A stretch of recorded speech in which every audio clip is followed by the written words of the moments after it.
Don't come to my wedding. My wife doesn't want to see you. I read the message twice, slowly, as if the words might change if I stared long enough. The phone felt heavier in my hand than it should have. The house around me was quiet, the kind of quiet that hums in your ears when there's nothing left to distract you. I sat at the kitchen table, sunlight cutting across the wood, dust floating in the bean like tiny witnesses. My son's name glowed on the screen. The sentence ended with a period. No explanation. No hesitation. Just a line drawn clean and sharp. I didn't call him. I didn't argue. I didn't ask what had happened or why this had become necessary. I typed a single word and sent it without adding anything else. Okay, the reply went through instantly. The phone didn't buzz again. That silence said more than any argument ever could. I placed the phone face down, folded my hands, and waited. Not for him, but for myself. For years, I had been the quiet constant. The one who paid deposits before anyone asked. The one who handled the uncomfortable details so the celebration could shine. Venues, catering, flowers, music, lighting, things that people assume appear by magic. I never needed credit. I only wanted my son to stand tall on his day, free from worry. That was my role, and I carried it without complaint. But standing there in that kitchen, reading that message, I felt something shift. Not anger, clarity. I stood up and walked to my study. The door closed with a soft click behind me. The room smelled faintly of paper and old leather, familiar and steady. On the desk sat a neat folder, organized weeks earlier when I had been asked politely, efficiently to help manage the wedding logistics. Inside were contracts, receipts, confirmations, and access credentials. I opened the folder and laid everything out, aligning the papers with care. The clock on the wall ticked. Each second landed with purpose. I didn't rush. I reviewed each agreement, reading clauses I already knew by heart. Refund windows, authorization rights, cancellation terms. I had insisted on handling payments directly, not out of control, but out of habit. It was easier that way, I'd said. It saved them time. It saved them stress. My name was on every line that mattered. I exhaled slowly once and reached for the phone again. The first call went to the venue. My voice was calm, courteous, unmistakably sure. I verified my identity, referenced the contract number, and requested cancellation per the terms.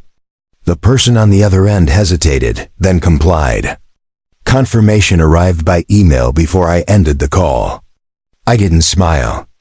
I simply checked the item off a list I hadn't realized I'd been keeping for years. The second call was the caterer, then the florist, then the rental company.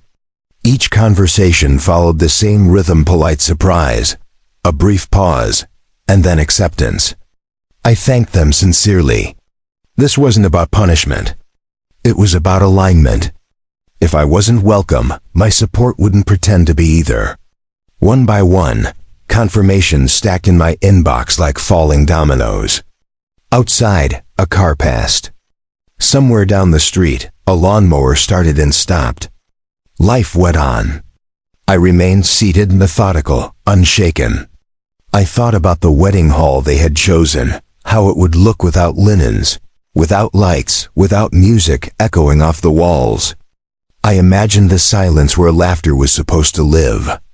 Not with satisfaction, with inevitability. 40 minutes passed. I noticed because I checked the time only once when my phone began to vibrate. Then it vibrated again. And again. I didn't answer. The screen lit up with missed calls, messages arriving in quick succession. My son's name again. Another number I recognized. And then when I didn't, I let the phone rest on the desk, face up now, so I could see the panic building without touching it. I leaned back in the chair and closed my eyes. I thought about how easily people mistake quiet for weakness. How they confuse patience with permission. I hadn't raised my voice. I hadn't threatened anyone. I had simply stepped aside and taken my support with me. That was all it took. When I finally opened my eyes, the study felt different. Not colder, clearer. I knew the next conversation would be louder, messier, filled with urgency and disbelief. I also knew I wouldn't be the one rushing. The choice had already been made, and the consequences were already moving. Whatever came next would not be undone by apologies typed too late. I picked up the phone at last, not to answer, but to turn it face down again. Somewhere across town, plans were unraveling at the seams. I remained where I was, steady and silent. As the first real shock of the day began to spread, the phone didn't stop vibrating. It rattled softly against the wood of my desk like an insect trapped under glass. I let it ring until the screen went dark, then light up again. Messages stacked on top of one another, the previews growing more frantic with each new notification. I didn't read them yet. I already knew the tone. Confusion first, then anger, then fear. I had seen that pattern many times in my life, usually in business, sometimes in family. The order never changed. I stood and poured myself a glass of water, my hand steady, my breathing slow. Outside the study window, the afternoon light had shifted, sliding lower across the street. Time was moving whether anyone was ready or not. Somewhere my son and his fiancée were realizing that the ground beneath them wasn't as solid as they had assumed. Contracts were being flagged. Vendors were calling back. Emails were landing like small explosions, each one carrying the same message. Cancelled, terminated, withdrawn. I finally picked up the phone and opened the first message. It was from my son, short, sharp, confused. He asked what I had done. I didn't reply. Not yet. A second message followed almost immediately, longer this time, defensive in tone. He said there must have been a misunderstanding. He said they were under stress. He said his wife hadn't meant it the way it sounded. I read the words carefully, noting what wasn't there. There was no apology. No acknowledgement. Just urgency. Another call came in, this time from a number I recognized as the wedding planner. I let it ring out, then sent a brief text confirming that all instructions had been intentional and final. The reply came back seconds later, professional but strained, asking if there was any flexibility. I didn't respond. Flexibility had been removed from the equation the moment I was uninvited from my own son's wedding. I sat back down and opened my email. The confirmations were still there, neatly time-stamped. Each one represented a decision I had made calmly, without malice. I reread the original text message again, the one that started everything. Don't come. It was remarkable how much weight 2 words could carry when spoken without respect. I hadn't added meaning to them. I had simply accepted them as written. The next call came from my son again. I answered this one. I didn't speak at first. I let him talk. His voice was tight, rushing, layered with disbelief. He asked how this could happen so fast. He asked if I understood what I'd done. He said people were arriving from out of town, that deposits were gone, that the venue had locked their calendar. I listened, silent, letting the full shape of his panic form in the air between us. When he finally paused, waiting for a response, I spoke quietly. I told him I understood exactly what I had done. I reminded him of his message, word for word. I didn't raise my voice. I didn't accuse. I simply repeated the facts and explained that I had respected his wishes. If I wasn't welcome, neither was my involvement. The line went quiet. Not disconnected, just quiet. I imagined him standing somewhere crowded and suddenly feeling very alone. He tried again, this time softer. He said his wife was upset. He said she felt disrespected. I asked him when that disrespect had begun and who had started it. He didn't answer. Instead, he asked if we could talk in person. I told him we already were, just not in the way he expected. I said we could meet later when things had settled. He wanted a timeline. I didn't give him one. After the call ended, I noticed my hands were still steady. That surprised me. Not because I expected to shake, but because I realized how much I had been carrying quietly for years. The assumption that I would always step in. Always smooth things over. Always absorb discomfort so others could remain comfortable. That expectation had finally been spoken aloud and rejected. By early evening, the messages shifted again. Now they came from relatives. An aunt asking what was going on. A cousin saying there had to be a mistake. Even an old family friend reached out, gently suggesting that pride shouldn't ruin a family moment. I didn't respond to any of them. This wasn't about pride. It was about boundaries. And boundaries don't need defending once they're drawn. As the sun dipped below the rooftops, my son called again. This time, his voice cracked. He said they might have to postpone the wedding. He said everything was falling apart. I let him finish before responding. Then I told him something I hadn't said in years. I told him that respect isn't something you negotiate after you've taken it away. I told him that consequences aren't revenge, they're lessons. And I told him that this wasn't the end of the story, only the part where he had to decide what kind of man he wanted to be. He asked what he should do. I didn't answer right away. I looked around the study, at the shelves, the desk, the quiet order of a life built carefully over decades. Then I told him the truth. I said the next move wasn't mine. It was his. The call ended with no resolution, only the sound of his breathing on the other end. That night, as the house settled into darkness, I felt the tension shift again. The first shock had passed. Now came the reckoning, the part where decisions would have to be faced without the cushion of my support. I turned off the light in the study and walked down the hallway, aware that the next day would bring something different. Something heavier. Whatever happened next would not be undone with a single call or a rushed apology. The wedding had been canceled. But the real confrontation was only beginning. Morning arrived without ceremony. No sunlight streaming in. No dramatic knock at the door. Just the quiet awareness that the consequences of yesterday were still moving, still unfolding. I brewed coffee and sat at the kitchen table, listening to the low hum of the refrigerator. The world hadn't ended. It had simply shifted. Somewhere across town, my son and his wife were waking up to a different reality than the one they had rehearsed for months. By mid-morning, the silence broke. A message arrived from my son's wife. It wasn't an apology.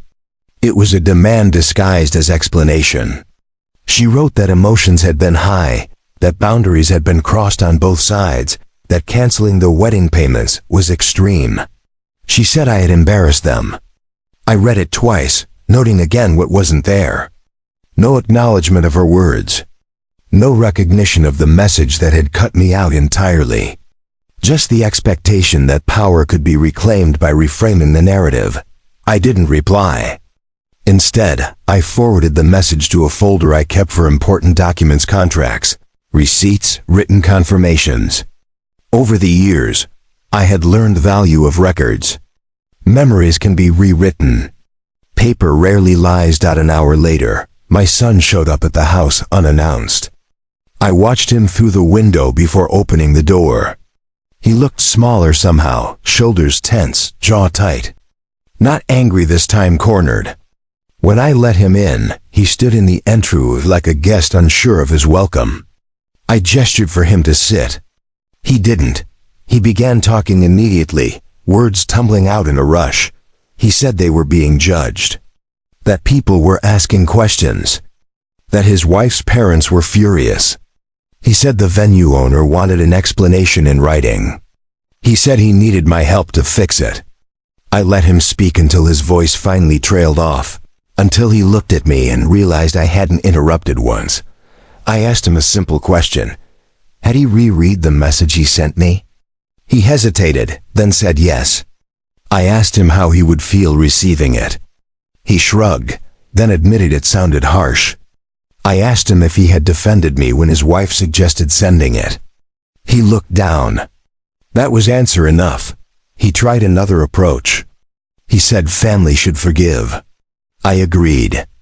Then I added that forgiveness usually follows accountability. He said his wife was under pressure. I said pressure reveals character. It doesn't create it. The conversation stalled there, hanging between us like a weight neither of us wanted to pick up. Finally, he asked what I wanted. Not what I would do, what I wanted. The question surprised him as much as it surprised me. I thought for a moment before answering. I told him I wanted respect in words and actions. I wanted acknowledgement of what had been said and done. I wanted a sincere apology, not to save the wedding, but to repair the damage. And I told him that until those things happened, my involvement would remain exactly where it was, withdrawn. He left shortly after, quieter than when he arrived. I watched him walk to his car, shoulders slumped now, the weight of choices settling in. I didn't feel victorious. I felt resolved. The afternoon brought more fallout. The catering company emailed to confirm the cancellation had been finalized. The florist requested written confirmation, which I provided.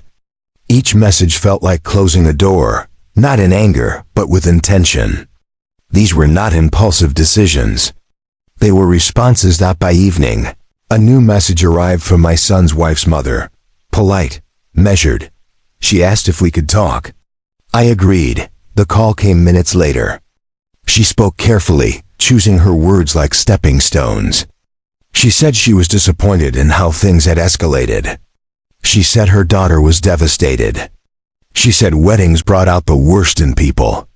I listened, then told her the truth as plainly as I could. I said this wasn't about a wedding. It was about exclusion.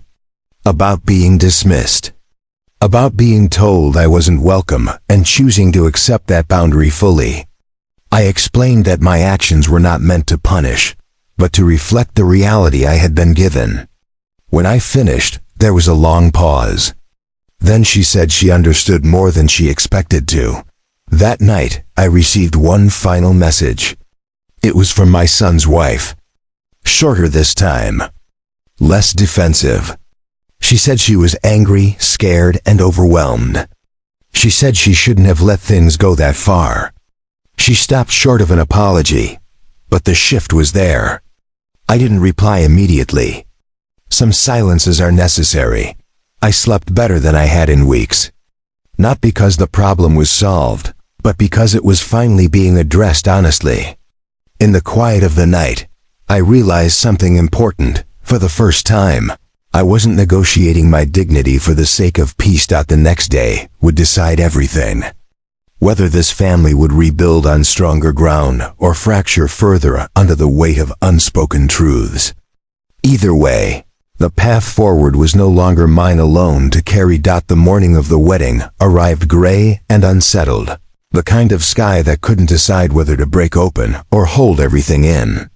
I woke early, not from anxiety, but from habit. For decades, I had learned to wake before important days, not to control them, but to be present when they began to move without me. This day was no different. My phone was already vibrating when I poured my first cup of coffee. Messages stacked one after another, some from unknown numbers, some from relatives who hadn't spoken to me in years. Word had traveled fast. Weddings have a way of turning private decisions into public theater, and this one was no exception. People wanted explanations. They wanted sides. I wasn't interested in giving either. At 9 sharp, my son called. His voice sounded hoarse, as if he hadn't slept at all. He didn't open with anger this time. He opened with exhaustion. He said the venue manager was threatening legal action against the wedding planner. He said the band had released the date to another couple. He said his wife was locked in the bathroom, crying, refusing to answer her phone. He asked me quietly now if there was any way to reverse what I'd done. I told him the truth. I said payments can be restarted just as easily as they can be canceled, but intentions cannot.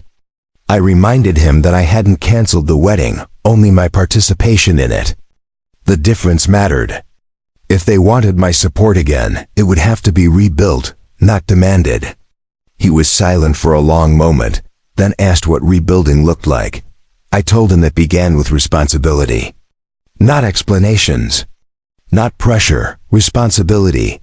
I said his wife owed me an apology, not because I had power, but because words have consequences. I said he owed himself honesty about why he had allowed that message to be sent in the first place. And I said if they truly wanted me there, they would have to ask not as benefactors, but as family. An hour passed before I heard anything else. When the doorbell rang, I knew who it would be. I opened the door to find them both standing there, dressed but disheveled, eyes red, nerves exposed. For a moment, none of us spoke. The silence was heavy, but different from before, less hostile, more uncertain. She spoke first. Her voice trembled, but she didn't rush. She said she had crossed a line. She said she had been afraid of losing control, afraid of expectations, afraid of being judged. She admitted the message had been cruel. Not strategic. Not emotional, cruel. She apologized without conditions, without asking for anything in return. I listened. When she finished, I nodded once. I didn't forgive her immediately. I told her I appreciated the honesty, and that apologies aren't transactions, they're beginnings. She accepted that. That alone told me more than the words had. My son apologized next. Not for the logistics, not for the stress, but for choosing silence when he should have chosen integrity. He admitted he had been trying to keep peace by avoiding conflict, and in doing so had created something worse. I told him that leadership, whether in family or elsewhere, means taking discomfort early so it doesn't metastasize later. We sat at the kitchen table for a long time after that. No negotiations. No demands. Just clarity. I told them I would restore the payments on one condition, that I attend the wedding as a guest, not a sponsor. No speeches. No acknowledgements. No optics. Just presence. They agreed immediately. By noon, the calls began reversing. The venue reopened the booking. The florist confirmed delivery. The band reinstated the contract. The wedding planner sounded relieved but cautious, as if afraid the ground might shift again beneath her feet. I let it. Stability earned too quickly is often misunderstood. The ceremony that evening was beautiful, not because it was flawless, but because it was honest. I sat near the back, unnoticed by most, watching two people step into a commitment had already been tested. When my son looked out at the crowd and met my eyes, he didn't smile. He nodded. It was enough. No one thanked me publicly. No one needed to. The lesson had already landed. Boundaries are not punishments. They are definitions. And that night, as I left quietly before the reception ended, I realized something that surprised me. For the first time in a long while, I hadn't paid to be included. I had been invited properly, respectfully, and willingly. And that, more than any canceled payment, changed everything. The days after the wedding moved slower than I expect. Not quieter, just slower. As if the house itself is recalibrating after a long-held breath. I return to routines I recognize. Morning walks before traffic wakes up. Coffee strong enough to anchor my hands. The small ledger I still keep out of habit, even though I no longer need it. Order steadies me. It always has. My son calls more often now. Not to ask for help, not to complain, not even to explain. He calls to talk. About work, about a project that went sideways, about learning how to disagree without shutting down. I listen more than I speak. When I do speak, I choose words that don't try to fix him. I learned long ago that fixing is rarely what people want. They want footing. His wife calls too, cautiously at first. She asks questions that surprise me, about family history, about mistakes I made when I was younger, about what respect actually looks like when no one is watching. I answer honestly. I don't smooth the edges. I tell her respect is not compliance, and generosity is not weakness. I tell her the fastest way to lose trust is to test how far it can bend. One afternoon, a courier delivers a thick envelope with a return address I recognize immediately. The wedding planner. Inside are revised contracts, final invoices, and a short handwritten note thanking me for resolving a volatile situation with restraint. I smile at the phrasing. Restraint is often mistaken for passivity. In truth, it takes more strength to stop and to push. I set the envelope aside and step onto the porch. The neighborhood hums with late summer noise lawnmowers, a dog barking at nothing, a child laughing down the street. Ordinary life. It feels earned. I think about the text message that started all of this, how quickly a few words can rearrange relationships built over decades. I think about how easily money confuses affection when no one names the boundary. That evening, my son comes by alone. He looks tired, but different, less guarded, more present. He sits across from me at the table and slides a folder forward. Inside is a proposal. Not financial, structural. He's reworking his business so it doesn't depend on family capital. Smaller margins. More accountability. Slower growth. He tells me he doesn't want support that comes with silence attached. He wants earned partnership or none at all. I read every page. I ask hard questions. He answers without deflecting. When we're done, I don't approve it. Not yet. I tell him I need time. He nods, accepting the delay without resentment. That tells me more than any projection ever could. Before he leaves, he hesitates at the door. He says something I didn't expect. He says the wedding scare forced him to realize how often he had treated my help like an entitlement instead of a gift. He says he doesn't want to live like that anymore. I tell him change isn't proven by words spoken in calm moments. It's proven when pressure returns. He agrees. We shake hands. Not as a gesture of distance, but of respect. Later that night, I review old documents I haven't touched in years. Trusts, contingencies, clauses written for circumstances I hoped would never arrive. I don't rush. I don't revise anything yet. I just read. Preparedness isn't pessimism. It's responsibility. As I close the last folder, my phone lights up with a notification I don't recognize. An automated alert from an account I set up decades ago, one designed to notify me if certain thresholds are crossed, certain dependencies triggered. It hasn't gone off in years. The alert is brief, neutral, but unmistakable. A line has been crossed again. I sit very still, letting the meaning settle before emotion has a chance to speak. Whatever this is, it's not accidental. And it tells me one thing clearly. The lesson from the wedding didn't land where I thought it did. Not completely. I turn the phone face down and reach for a pen. Some boundaries teach. Others enforce. And before this is over, I will need to decide which one comes next. The morning was crisp, the air carrying the faint scent of wet grass and early frost. I sat at the kitchen table, my hands wrapped around a mug of black coffee, thinking about the events of the past few weeks.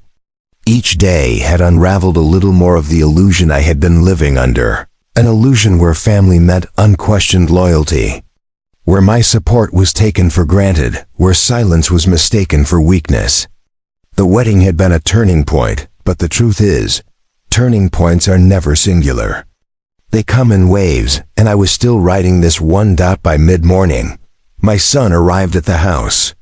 He was alone this time. No flurry of panic, no frantic calls, just him walking up the walkway with the cautious, heavy tread of someone who understands the weight of consequence. He stopped at the door, paused, then knocked softly. I opened it, letting him step inside. I didn't speak immediately. Silence carries more truth than words when tension is high. He sat across from me at the table, folding and unfolding his hands as if preparing to reveal something monumental. He began hesitantly, telling me about the fallout from the wedding cancellations. Venues had been rebooked, contracts rewritten, vendors reassigned, but the shockwaves hadn't ended there. Friends and family had taken sides. Opinions had formed in whispers, in group chats, in conversations I wasn't part of. He confessed that he hadn't realized how quickly things could spiral, how fragile the structures we take for granted really are. I listened quietly. There was no judgment in my expression, only attention. Attention is a powerful tool. It forces people to see themselves, to confront decisions without the cushion of excuses. He paused, searching my face, and asked what I had planned next. I leaned back in my chair, letting the question hang in the air. The answer was already forming inside me, carefully constructed, tested against years of experience, patience, and quiet observation.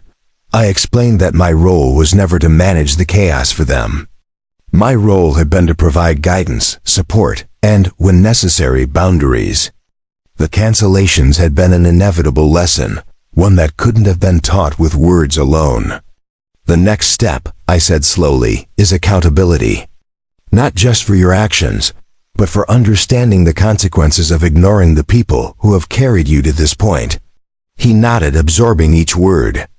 I asked him to list everything that depended on external support payments, permissions, logistics, the invisible scaffolding that holds celebrations, relationships, even businesses together. As he spoke, I noticed the subtle shift in his posture, shoulders squared, gaze more focused. Awareness finally was replacing fear. Then came the final measure. I stood and retrieved the folder containing all of the wedding contracts, invoices, and confirmations. I laid them on the table, not as a threat, but as evidence. Evidence that consequences are not arbitrary, that choices matter, and that privilege without responsibility is a brittle foundation. I walked him through each document, pointing out how every action, every line item, had created ripple effects beyond their control.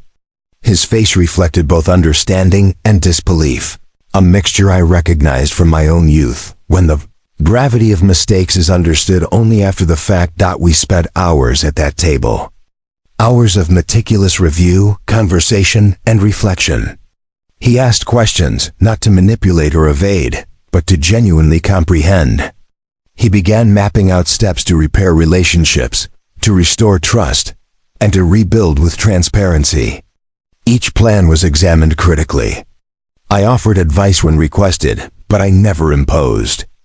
The difference between teaching and directing is the difference between independence and compliance. By late afternoon, a change had settled over him, a quiet determination. The frantic energy of panic had been replaced by deliberate focus. He recognized that respect cannot be bought, borrowed, or forced. It must be earned, consistently, and reciprocated. When he looked at me then, it wasn't with fear or entitlement. It was with a cautious reverence, an understanding of both my restraint and my power. The evening came. I stepped onto the porch, breathing in the cool air, reflecting on the lessons unfolded. My son's wedding, the canceled payments, the confrontation with his wife, all of it had been necessary. It wasn't revenge. It wasn't spite. It was clarity manifested in reality. And it had worked. Slowly, methodically, it had worked. I realized then that my role in this family had shifted. I would no longer be the silent facilitator of convenience. I would be a guide, a boundary, a reminder that actions have weight. And perhaps most importantly, I understood that real respect, the kind that lasts, cannot exist without experience. Without lessons, without moments where reality pierces illusion. That night, as the household quieted, I sat back in my chair. My son's voice, finally calmer, echoed from the study as he worked on plans, careful, deliberate, accountable. His wife had learned too. She had observed the boundaries, recognized the power of integrity, and adapted. And for the first time in years, I felt at peace. Not because chaos had ended, but because it had been confronted honestly, fully, without compromise. Every payment canceled, every message ignored, every conversation measured, all had led to this. A family learning, finally, what respect truly costs, and what it truly means to earn it. I set down my pen, looking out at the fading light. The lesson had landed. Boundaries had been enforced, and the ripple effect would carry further than anyone could predict. But that was no longer my concern. I had done my part. The rest was up to them, and for the first time, I trusted they would rise to it.